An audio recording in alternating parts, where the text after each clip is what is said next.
it's Nadine.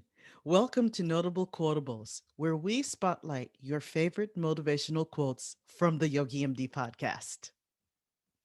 Today, my guest is Leah Brumer, and she will be sharing her favorite motivational moments, quotes from the podcast episode with Marie Skelton on prioritizing happiness. Leah, please, I'm so happy to see you. Thank you for doing this. Please share with us what you really loved about the episode. Thanks, Nadine. I'm so happy to be here. And it was a fantastic episode. I'm so glad we got to listen to it and share it. There are so many things that resonated with me from this conversation. The whole idea that happiness is not an end goal was something that I think you really had to think about and reframe your mind to make sense of and reorient, because in this world, we think that everything that we do should bring some level of happiness. And the fact that to really think that it's not an end goal, it's a byproduct of a process or the journey, more importantly, that we go through, is quite profound. And to me, that really linked back to being present in the present moment. Because if we're sort of striving for it as an end goal, we've missed the whole process. So for me, that was a really important point. And I was thinking about what that meant to be present and to, as Mari and you both discussed, think about gratitude, give gratitude, acknowledge gratitude, because that keeps us present and conscious of the journey that we're on. So for me, I enjoyed thinking about that. I enjoyed thinking about how to rewire my brain to look for those positives. That's, for me, really important. So that was one of the big ones.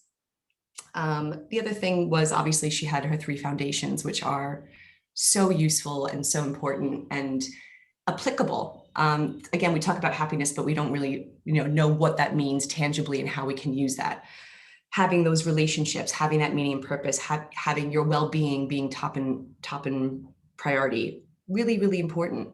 And when you mentioned about those being tools that we invest in, so that we can sort of bounce back and have resilience in those times of distress and hardship, it's really like I guess for me, I've gone through a recent passing of my grandmother, and I think, Sorry.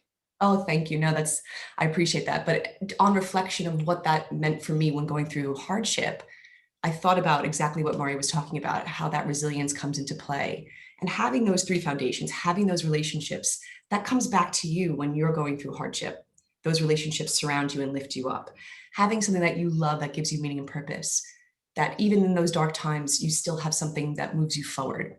And the idea of well-being or mental health and taking care of yourself, getting outside, eating well, those are all things that come and kind of wrap around support for you during a time of difficulty. And I just love that they're tangible. They're tangible inputs that we can physically work on in our day-to-day life that actually will bear fruit in the long run.